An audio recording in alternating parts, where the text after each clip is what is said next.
Assalamualaikum warahmatullahi wabarakatuh. Alhamdulillahi rabbil alamin. Nahmaduhu wa nasta'inuhu wa nastaghfiruh wa na'udzu billahi min shururi anfusina wa min sayyiati a'malina. Man yahdihillahu fala mudilla lahu wa man yudlilhu fala hadiya lahu. أشهد أن لا إله إلا الله وحده لا شريك له وأشهد أن محمدا عبده ورسوله اللهم صل وسلم وبارك على محمد وعلى آله وعلى أصحابه أجمعين أما بعد قال الله تعالى في كتابه الكريم أعوذ بالله من الشيطان الرجيم يا أيها الذين آمنوا اتقوا الله وقولوا قولا سديدا يصلح لكم أعمالكم ويغفر لكم ذنوبكم ومن يطع الله ورسوله فقد فاز فوزا عظيما.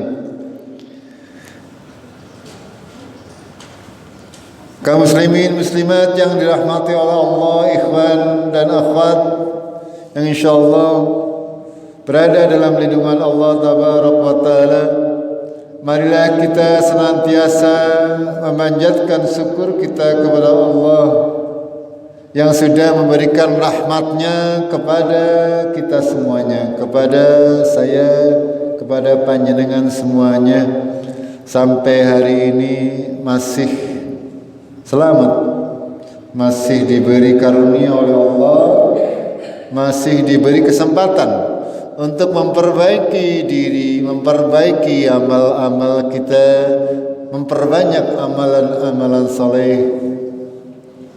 Tidak ada seorang pun yang akan mengetahui di bumi mana dia akan mati. Tidak seorang pun yang akan mengetahui kapan dia akan mati. Untuk itu, marilah kita tidak bosan-bosannya kita mempersiapkan diri kita sebaik-baiknya, mencari bekal terbaik untuk hari esok. Selagi kita masih bisa, selagi kita masih mampu, kita memaksimalkan apa yang bisa kita punya, tentunya dengan sedikit resiko. Ya, ketika kita memaksa diri kita ya untuk banyak melakukan aktivitas, otomatis itu akan menguras tenaga pikiran dan sebagainya. Tapi itu semuanya monggo kita usahakan bersama-sama agar kita semuanya nanti menghadap Allah Tabaraka wa Ta'ala dengan bekal yang lumayan, ajamung pasan, gimana maksud? Ya kemanginya bekalnya ya sing mandan akeh. Itu. Tapi memang kadang-kadang saking semangatnya orang ngerti jebulane wis tua. Jebulane fisiknya sudah tidak mendukung ya. Alhamdulillah Allah masih memberi rahmat ya kepada saya sehingga masih bertemu dengan panjenengan. Alhamdulillah tidak kurang satu apa-apa. Gitu. Kita akan lanjutkan ya kajian kita kemarin yang belum selesai. Ya urutan kejadian baru sampai yang ke-6 atau ke-7. Semestinya ada 12. Agar supaya kita mengetahui dengan seksama, nanti ini adalah urutan secara global. Sementara detailnya lebih mengerikan lagi.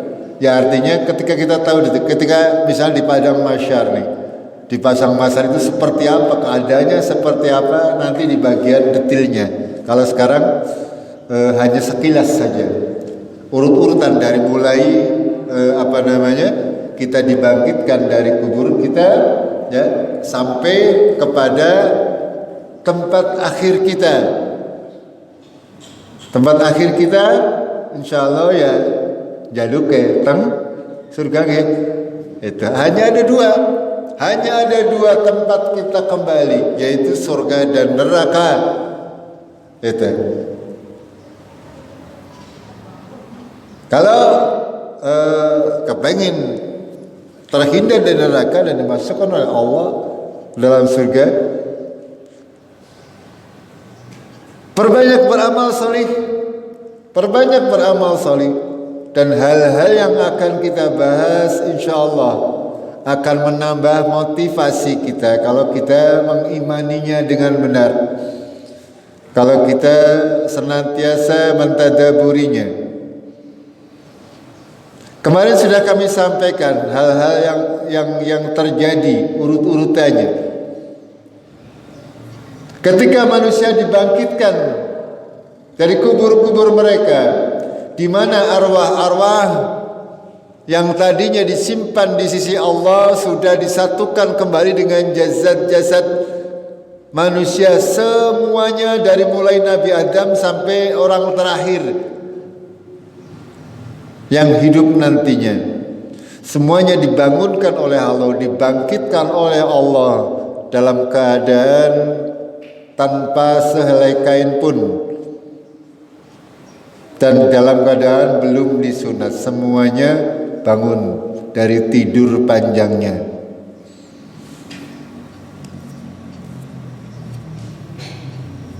Lalu mereka digiring semuanya diseru.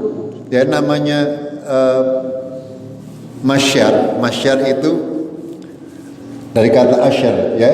Jadi artinya itu penggiringan dan pengelompokan.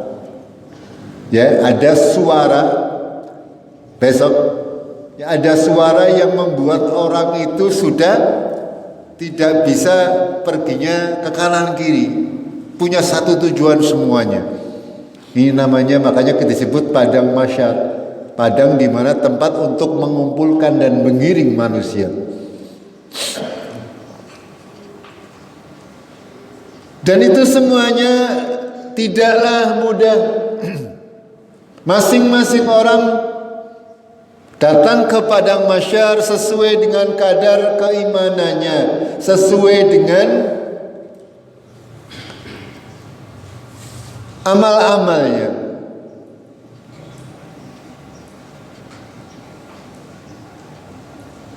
Dan matahari pada saat itu didekatkan sejauh 1 mil, 1,6 kilometer, atau barangkali satu celak yang sangat dekat. Wallahu a'lam.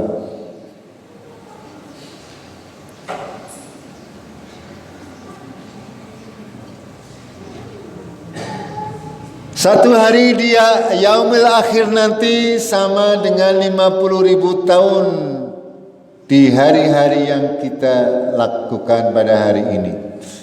Sehingga manusia dilanda kesusahan yang amat sangat.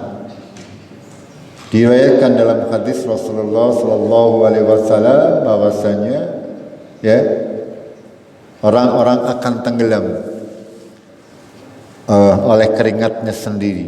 Ada yang sebetis, ada yang bahkan sampai benar-benar tenggelam karena saking panasnya. Maka ketika itu Allah menghadirkan telaga Nabi Muhammad sallallahu alaihi wasallam, khawd Rasulullah sallallahu alaihi wasallam, mata air. Di saat manusia berada di padang mahsyar, di saat matahari didekatkan kepada kita sedekat mungkin dan kita sangat-sangat panas dan kehausan, lalu Allah menciptakan telaga Nabi Muhammad sallallahu alaihi wasallam. Orang berbondong-bondong yang kan kalau sudah di padang mahsyar semuanya punya bendera. Tidak ada kan kesasar. Umat Nabi Muhammad ya ikut Nabi Muhammad, umat Nabi Ibrahim ikut Nabi Ibrahim. Dan ketika Allah menciptakan telaga, itu banyak didatangi oleh umat-umat kaum muslimin. Akan tetapi tidak semua umat Muhammad bisa meminum dari telaga Rasulullah sallallahu alaihi wasallam. Secara mudahnya, orang-orang yang suka berbuat kesyirikan, mencampur adukan agamanya dengan kesyirikan, itu tidak akan bisa meminum dari telaga Rasulullah Sallallahu Alaihi Wasallam. Yang kedua, orang-orang yang mencampur adukan antara sunnah Rasulullah dengan bid'ah, suka mengada-adakan urusan baru dalam agama, ini tidak akan bisa, akan ditolak. Padahal manusia sangat butuh. Manusia sangat butuh untuk bisa minum.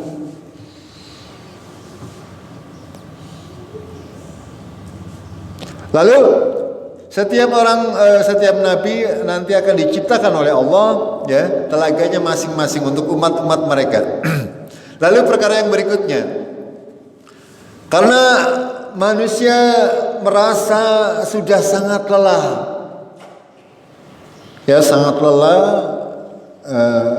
Yauma yasturun nasu astatal yurau amalahum, saling apa ya, sliwar, kayak apa ya, kayak laron, ya, laron kan kayak orang bingung gitu.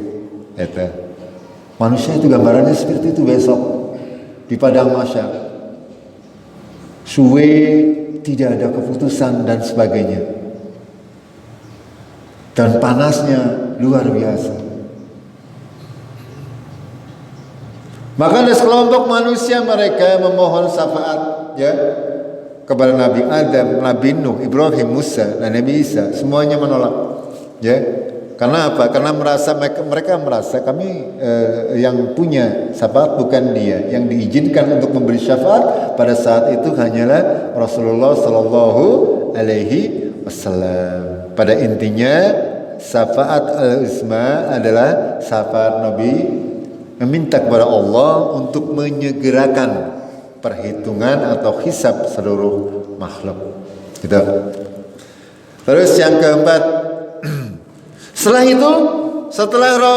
syafaat Rasulullah turun, Allah mengizinkan manusia untuk dihisab. Mulai dibagikan lembaran-lembaran kitab catatan amalannya. Innal fujjara lafi sijjin wa innal abrar lafi ngiliyin. Sesungguhnya kitab catatan orang yang fajir, orang yang banyak berbuat dosa, itu berada di sijjin. Sedangkan orang-orang abror, orang-orang yang berbuat baik adalah di ngiliyin.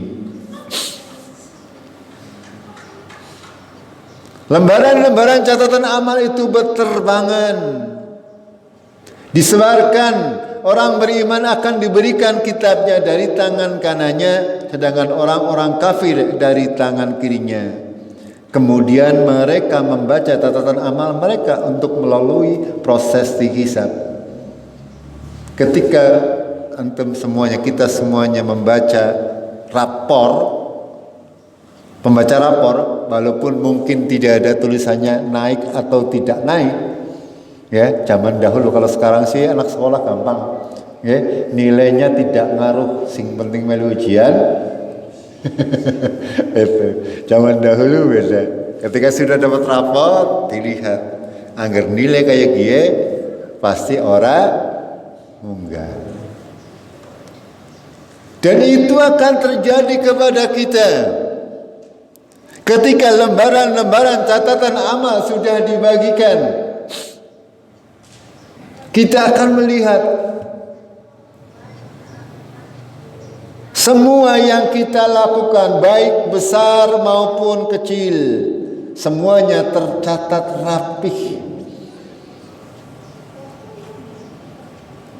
Dan kita tidak akan mengelak, tidak bisa mengelak. Makanya, ya, pada saat itu manusia, masing-masing manusia, kita adalah menghisab diri kita sendiri.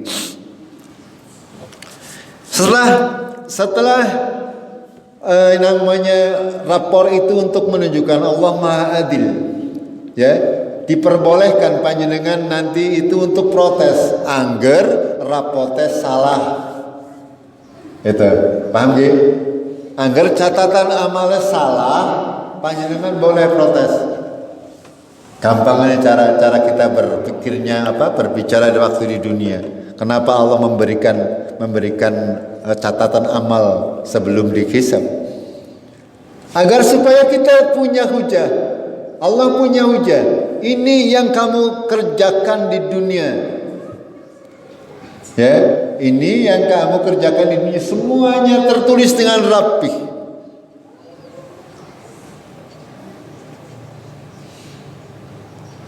Setelah itu Allah menghisab.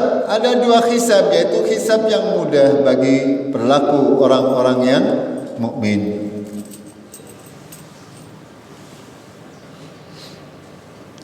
Terus yang kedua adalah hisab yang berat, hisab yang detil. Itu berlaku bagi orang-orang kafir dan para pelaku maksiat dari kaum muslimin.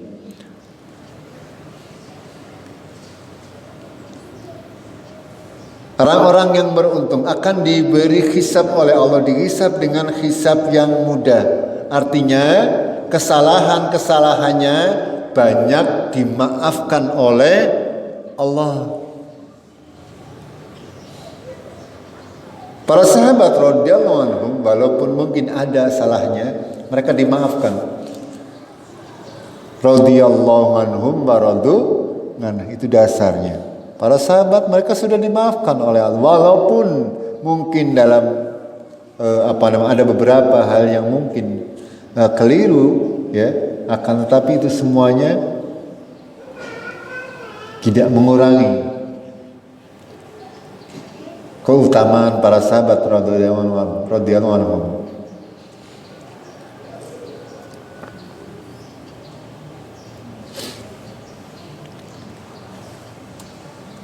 Yang keenam, kemudian setelah itu amal-amal tersebut ditimbang semuanya tanpa terkecuali.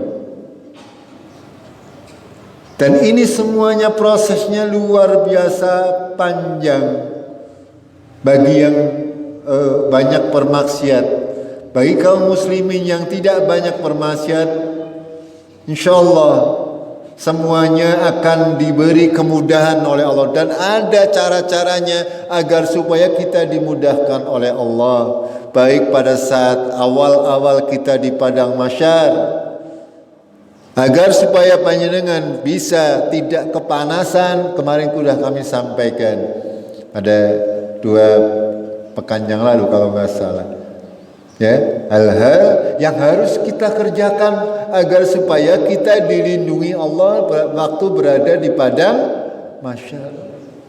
Agar bisa meminum tadi telaga Rasulullah, kita harus benar-benar memegang teguh Al-Quran dan Sunnah Rasulullah Sallallahu Alaihi Wasallam. Itu seperti itu. Tapi kalau tidak, ya kita akan sangat menderita. Terlanjutkan yang ketujuh.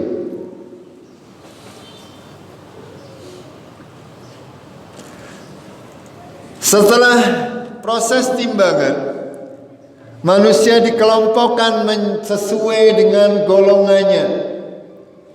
Golongan musyrik dengan musyrik, golongan kafir dengan kafir, golongan zalim dengan zalim, ya, golongan penzina dengan penzina, artis karo artis. Itu seperti itu, ya. Nah, kita berada di mana?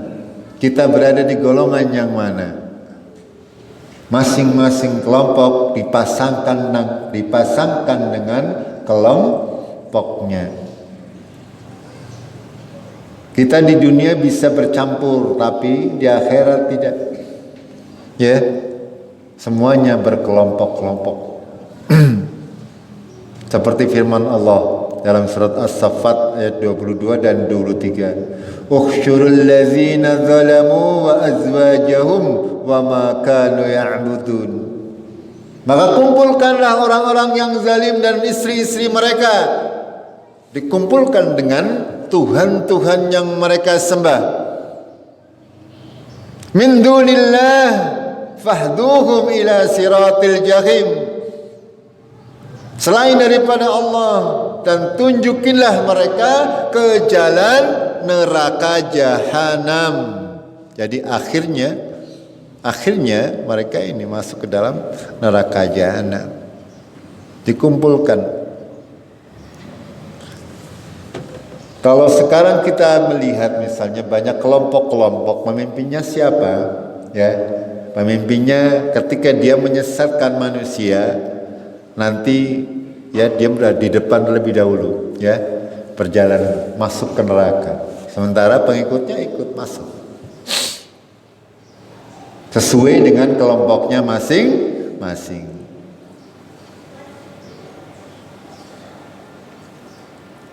Jadi kita harus mulai hari ini, sekarang ini kita harus memilih dengan siapa kita berkelompok, dengan siapa kita bergaul.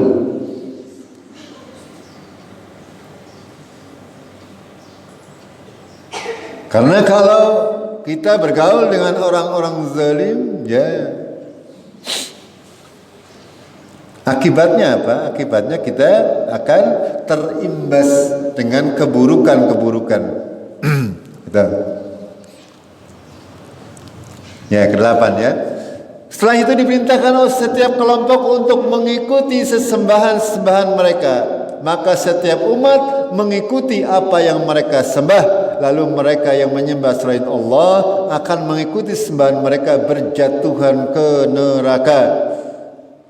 Sehingga yang tersisa hanyalah mereka yang menyembah Allah, baik orang-orang saleh maupun orang-orang jahat dan sejumlah orang dari ahlul kitab.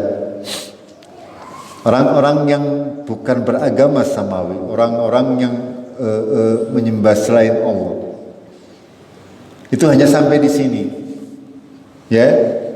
Ketika sudah selesai hisab dan mizan, mereka langsung mengikuti sesembahan mereka. Yang dulunya menyembah misalnya matahari, ya, dewa matahari, nanti akan disuruh mengikuti sosok yang dibuat oleh Allah seperti itu, masuk ke dalam neraka. Yang menyembah orang, misalnya ada yang menyembah orang, itu sama, walaupun ya orang tersebut tidak rela sebenarnya kalau tahu bahwa dia itu disembah. Lalu yang tersisa adalah orang-orang yang menyembah Allah. Akan tetapi di antara orang-orang yang menyembah Allah ini, ya, ada yang baik, ada yang jahat. Begitu juga dengan ahlul kitab. Ada yang baik juga ada yang jahat. Pada prinsipnya yang tersisa ini adalah orang-orang yang mengaku sebagai orang Islam. Belum selesai, belum selamat. Ini baru dipisahkan orang-orang kafir dipisahkan, sudah dimasukkan ke dalam neraka. Yang tertinggal, yang tersisa adalah kaum muslimin yang notabene jere mengaku sebagai seorang muslim, orang Islam. Apa yang terjadi berikutnya? Ahlul kitab yang menyembah Uzair dan Nasara, yang menyembah Isa, digiring ke neraka. Mereka berjatuhan ke neraka. Sehingga setelah itu yang tersisa hanyalah yang menyembah Allah saja, baik dari kaum mukminin maupun munafik. Ya, kita tahu ya, di antara ahlul kitab mereka ada yang menjadikan nabi-nabi mereka sebagai Tuhan, disembah. Itu. Ya, di antaranya adalah ahlul kitab Yahudi, mereka menjadikan Uzair seorang nabi sebagai Tuhan. disembah-sembah. Begitu juga orang Nasrani menjadikan Isa sebagai Tuhan. Mereka semuanya langsung digiring ke neraka, dimasukkan ke dalam neraka, dan mereka semuanya kekal di dalam neraka. Yang tersisa apa? Ya, orang mukmin dan orang munafik. Eta mukmin itu sing bener, munafik sing api. Bagaimana Allah memutuskan? Kita lanjutkan dikit lagi. Setelah itu Allah membuat kegelapan sebelum sirat, lalu semuanya diberi cahaya oleh Allah, baik mukmin maupun munafikin. Lalu diperintahkan untuk melewati sirat yang dibentangkan di atas neraka. Setiap manusia berjalan sesuai cahaya yang diberikan. Ketika mereka berjalan di atas sirat, Allah meredupkan cahaya orang munafik.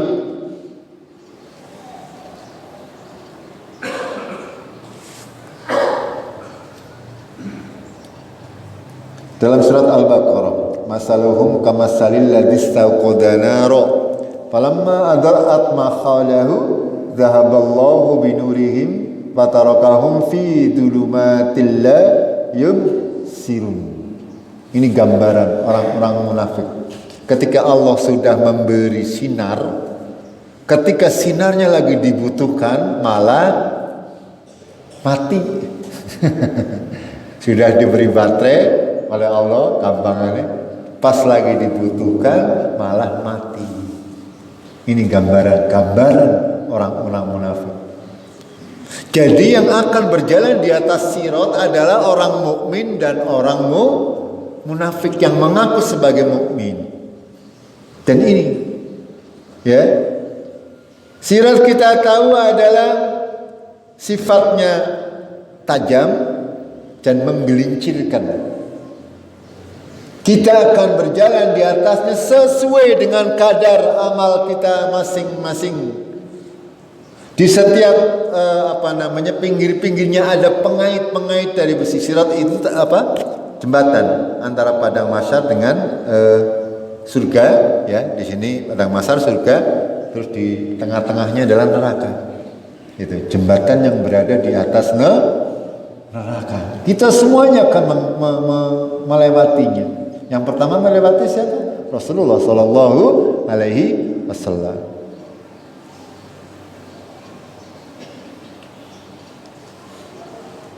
Licin, banyak pengaitnya, ya, dan juga kalau kita tidak diberi cahaya oleh Allah, kita berjalan dalam kegelapan. Lagi, ya, pakai cahaya saja belum tentu selamat, apalagi kalau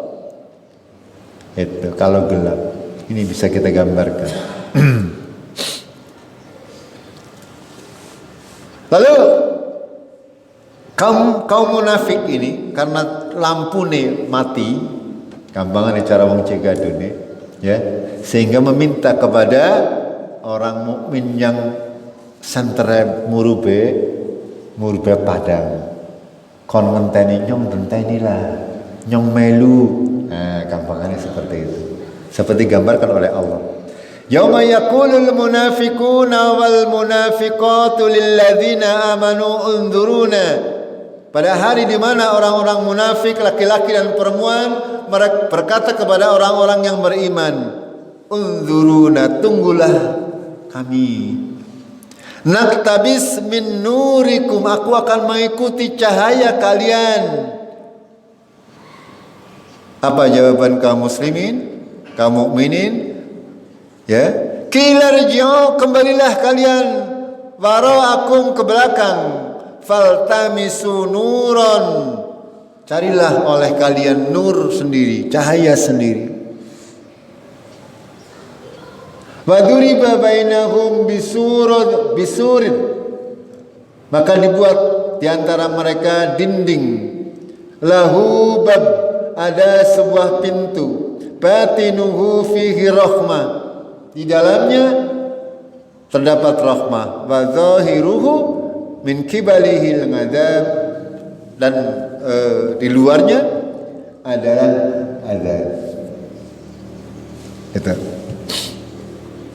Orang-orang munafik mereka tidak akan bisa melewati sirat.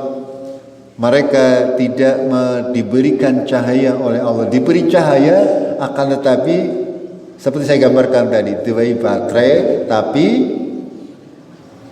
batune ngedrop. Itu.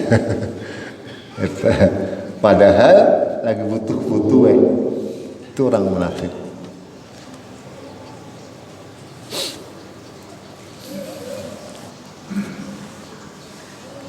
Kaum mukminin bisa berjalan melewati sirat berkat cahaya yang diberikan Allah. Adapun orang-orang munafik, mereka berjalan tanpa cahaya sehingga mereka berjatuhan di dalam neraka.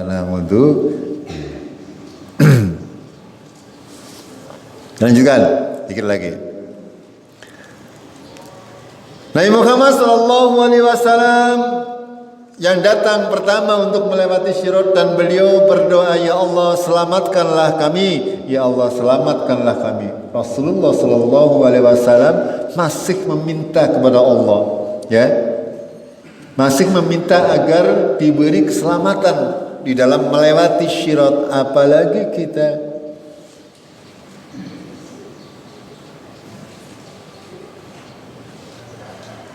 Kita akan melewati sirat sesuai dengan kadar amal-amal kita.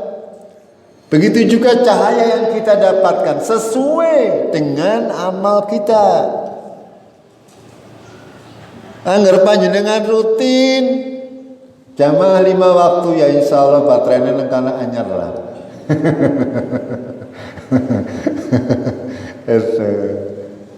Tapi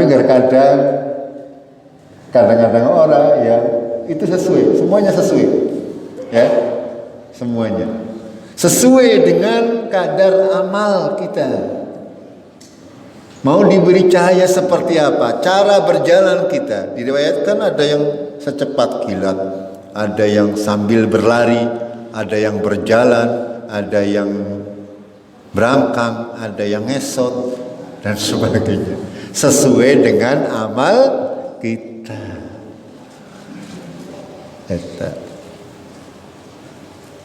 Orang yang diampuni Allah akan bisa melewati sirat, dan akan ada ini yang harus kita perhatikan, yang akan ada orang-orang yang jatuh ke neraka untuk diazab terlebih dahulu karena dosa-dosa yang diperbuatnya.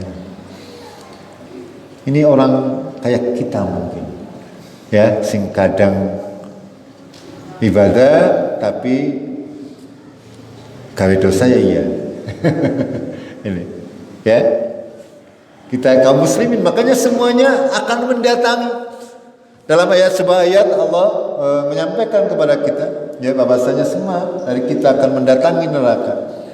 Allah menyelamatkan siapa yang dikehendaki, ya. Dan ada di antara umat Muhammad mereka yang terlalu banyak maksiatnya, sebelum diselamatkan oleh Allah disucikan dulu beberapa hari di neraka. Ya, hari nenengkana berarti 50.000. Nah, itu gampang. Satu harinya disiksa. Ketika mereka selesai dari siksaan neraka, mereka akan berkumpul di Kentoroh. Ya, Kentoroh. Selesai sirat ada pelataran namanya Kintoroh. Di situ ditegakkan antara kisos yang antara sesama hamba untuk menghilangkan rasa dengki. Ya, karena di surga nanti tidak ada yang namanya rasa dengki, iri, hasad dan sebagainya, sudah dicabut oleh Allah. Yang ada hanyalah perkataan kilan salaman, perkataan salam. Tidak ada iri, tidak ada dengki, tidak ada marah. Gitu. Tapi ada di surga anak pasar, ada mall. Bentuknya seperti apa nanti, insya Allah ya. Kalau kita bahas mengenai surga, yang jelas itu tidak pernah terbayangkan. Makanya Allah hanya menggambarkan sesuatu yang masuk di dalam pikiran kita. Karena bagaimana kita mau bisa menggambarkan surga ya, untuk sesuatu yang belum pernah kita lihat sama sekali. Kita bisa menggambarkan sebuah istana yang megah kalau kita sudah pernah ada contohnya. Tapi surga belum pernah ada contohnya. Begitu juga neraka.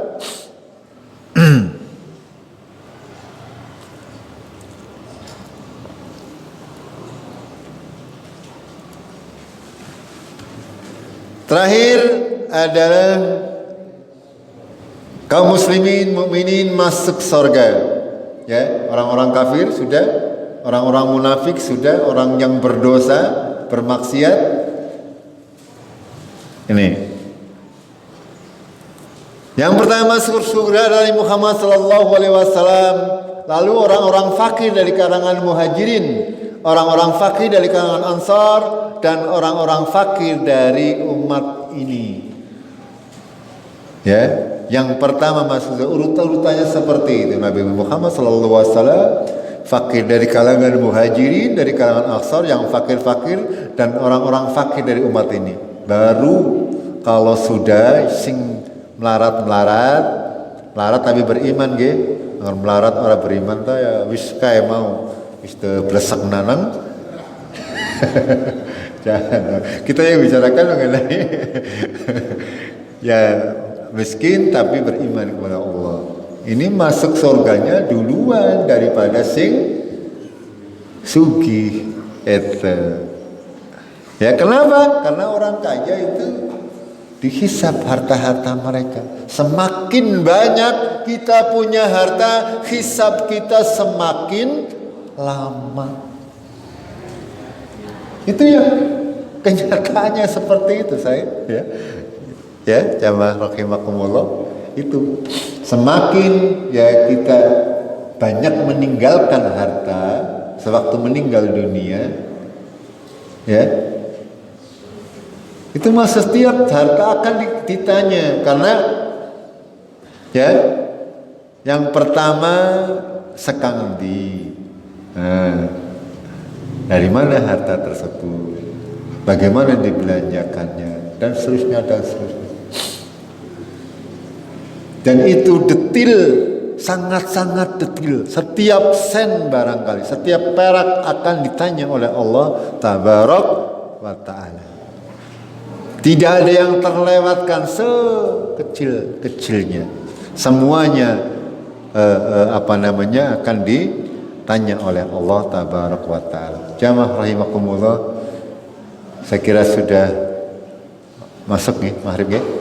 Kita akhiri dengan kafaratul majlis. Subhanakallahumma bihamdik asyhadu an la ilaha illa anta astaghfiruka wa atubu ilaik. Assalamualaikum warahmatullahi wabarakatuh.